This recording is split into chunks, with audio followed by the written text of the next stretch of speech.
was encouraged last night with a conversation with my friend Stefan. We were FaceTiming, and I was like, I don't know, man. I sort of ground to a halt with the podcast thing. He asked when the next podcast was going to be, and I said, well, had some ups and downs. I've been busy lately.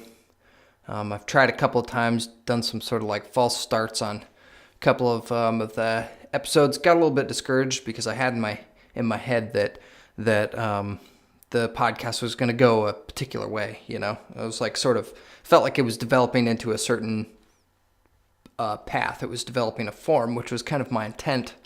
And every time I tried to sort of revisit that and fit what I was trying to do and say into the mold that I thought it was sort of developing into, I would get stuck. I would do false starts, and so I was just getting a little bit discouraged with it. Plus, I've been doing plans and stuff for my wedding, which is in August, and got a new job. Been busy with work. The sun's been shining, so I've been outdoors a good bit, and instead of my office, so it's felt a little bit like on the back burner. But I'm happy to have some time today to get back into it. So thanks for joining back up with me. I've been thinking about this concept of reconciliation, sort of, and been sort of wrestling with that. I feel myself being pulled back and forth between the values that were instilled in me when I was young and a sort of newer code of ethics, which I think is a little firmer, but sort of has its basis in the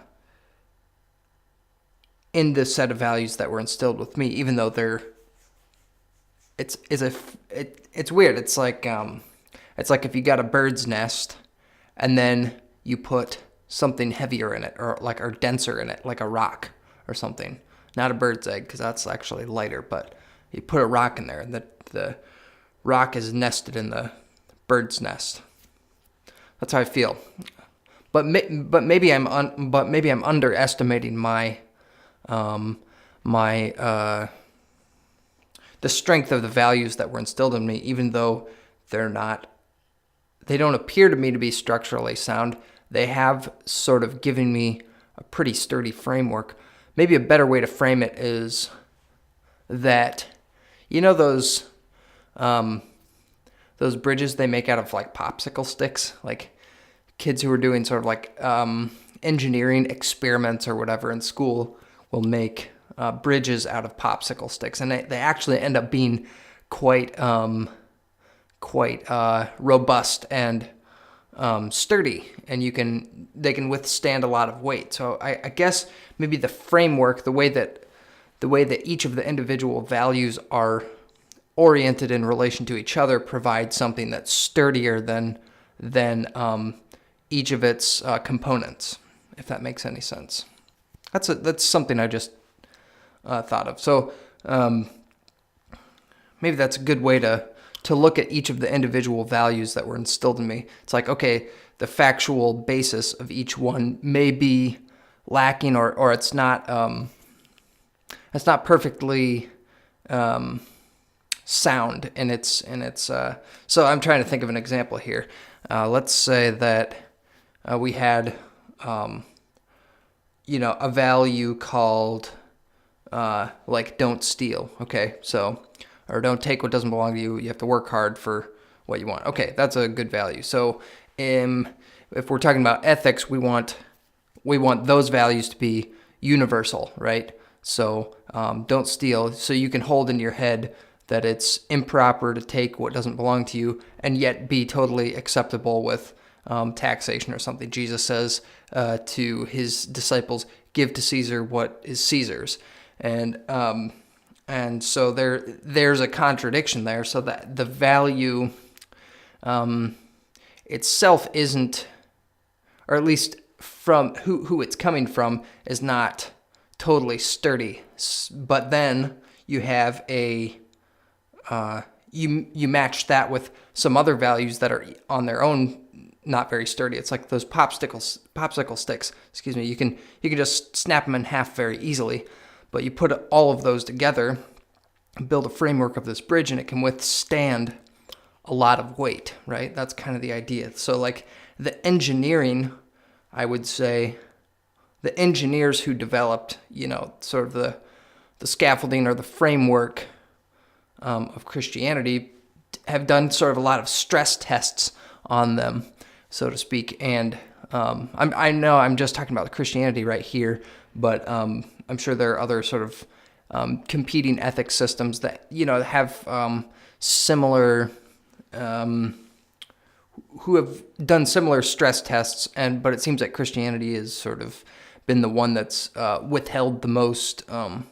pressure over the longest span of time, I think, is maybe a good way to put that. And I'm happy to hear, some contradictions to that. I'm open, but that's just sort of my impression. So I'm going, I'm at a period in my life where I'm kind of wrestling with all that stuff again, and I'm seeing maybe some of the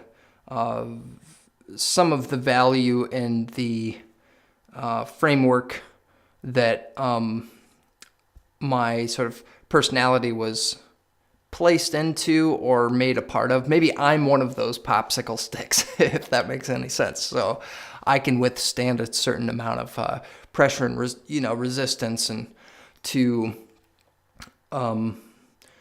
and challenge to my life, that and maybe that sort of carries over into the people around me being able to sort of withstand a little bit more pressure in their lives too. So it's sort of like we're all doing this together, and we're withstanding the pressure of all these tests on, just for lack of a better phrase, like our faith, you could say, quote unquote. And so that's kind of the thought I have for today. And again, when I was talking with my friend Stefan last night, he sort of encouraged me to keep doing the podcast, because he said even through, and I believe this actually, this is something that I have thought about before, that through many iterations of something, you sort of, something else emerges out of many iterations of the same thing. So even if I feel like I'm talking about the same stuff over and over again, he told me that usually in most of the podcasts, he's found that there's at least some little something that emerges from that gives him sort of food for thought or something along those lines. So that was heartening. So thanks, Stefan. Anybody else that wants to provide any feedback, I'm listening, I'm reading comments and stuff like that. So I appreciate it. And I might be becoming a self-authoring affiliate if I can get that set up. And I've got a couple of conversations and stuff in the pipeline, so keep on lookout for that. Thanks very much for listening. I'm John Davey, your host, and you've been listening to Have a Good Time. And because it's summer and sun is shining, we're getting up to the longest day of the year here in a couple of short weeks. I know that you'll have a good time.